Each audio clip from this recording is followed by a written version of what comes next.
subscribe to our channel by clicking the subscribe button. Click the bell button and enjoy the latest uploads from our channel. Finally, it has arrived to the channel, the Samsung Galaxy Note 9, and I got the 512 gig. You can see off to the left, just Samsung Galaxy Note 9 label. We have nothing at the top. Off to the right, there's nothing on the box, and on the rear, we do have what is included in the package, including the Galaxy Note 9, obviously, the S Pen, the wall and USB-C charger, stereo headset, a USB connector, some warranty papers, terms and conditions. Scrolling down, you could just see some FCC stuff and some other things we don't care to read about. This box basically looks like every other Samsung box before it, just changes the front and puts a pen on there, which is kind of unique to the color you get. This one is the blue model, so you get that gold pen.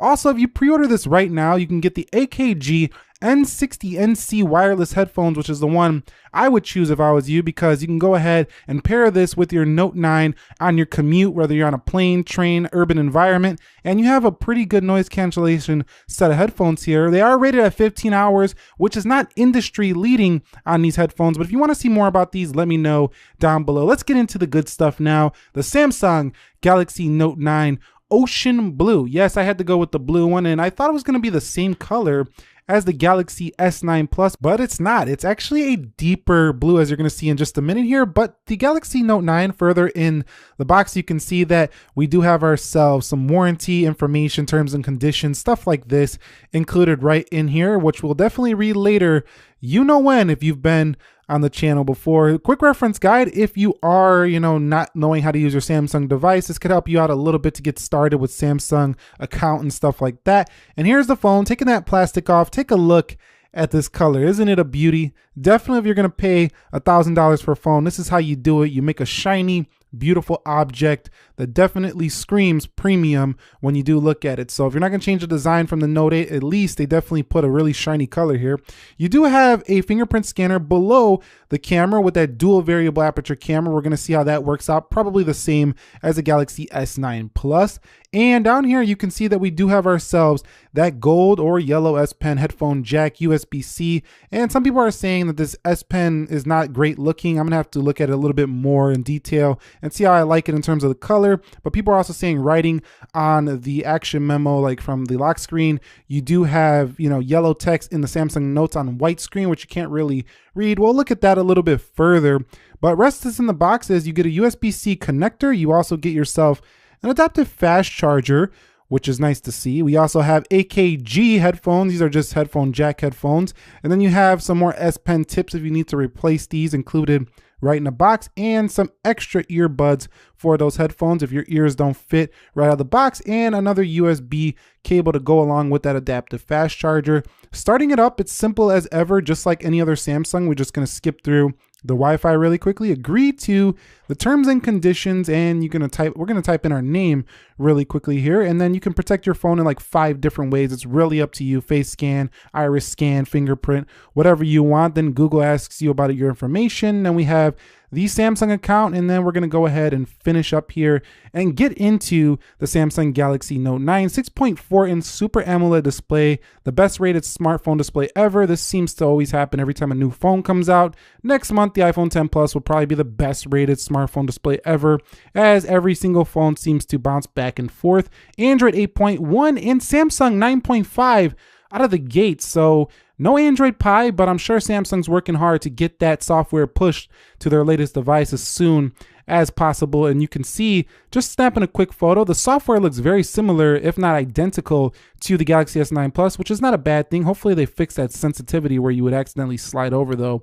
But you can see really crisp photo right out of the gate. So it's going to be a nice camera. I really can't wait to really take it out and test it in low light, as well as test the HDR, test the 4K 60 and more. But you can see when you are writing from the lock screen, you now have the same color as your S Pen, in this case, the yellow. So definitely a nice look, a nice touch. It definitely is consistent with the color of the pen, but we're gonna have to see if it's really hard to read that in the white screen like many are claiming that it is. But overall, I think it definitely complements this phone very well based on my first impressions. And you do get the same note features that you got before on the Galaxy Note 8, the live message, translate. You do have screen write, pen up community, all that stuff is still here. So I'm pretty sure this S Pen experience is again going to be the best one you've ever had on a Galaxy Note series. This one having a remote control for taking selfies and stuff like that. I did get the 512 gig. I haven't installed anything. You can see 463.3 gigs available. So TouchWiz does take up quite a bit of space here. You can call it the Samsung Experience version if you don't prefer TouchWiz. And if you add a micro SD card, you can expand this thing up to 1 terabyte. I don't need that much storage, so I just picked up a 256 gig Evo card, and I'm going up to around 700 gigs, which is probably still overkill, but it's nice to have that. Now, the Note 9 feels like a square in the hand, just like the Note 8 did before. Taking a look at it next to an S8 Plus, some common flagships, you can see the S8 Plus is quite a handful as well, but it's definitely more narrow, more infinity display, if you will, and skinnier and not as tall as the Note 9. So it's going to be more compact to hold like an S series device over this. The Note 8 actually looks identical almost to the Note 9. It's actually, I think, a little bit taller, but less wide, a little bit more compact side to side.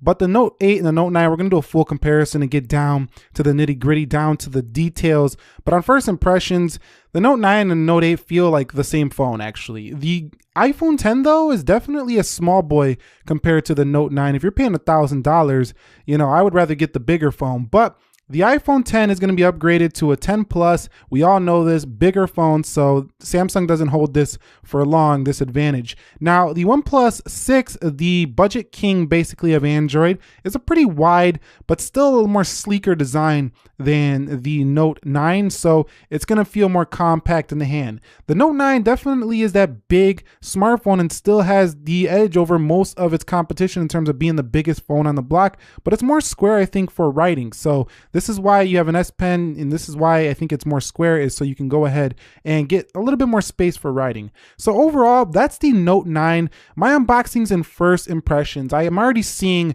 super fast performance out of the box. That is pretty common amongst all Samsung phones. We're gonna have to see how that holds up over time. But with 8 gigs of RAM, the Snapdragon 845, this thing should just scream. I know a lot of people are excited for Samsung's redesign, but this refinement to the Note series is gonna make for a really long lasting and very high quality smartphone. So it's got me excited for what's under the hood. I'm not too blown away by the design because I'm coming from a Note 8, but if you're coming from a Note 5, this is a massive upgrade. Or if you're coming from a Note before it, Note 4 maybe, there's another huge upgrade right here. And or if anybody who wants tons of storage for storing games or just a ton of videos, if you edit on your phone, this can be a beast for you.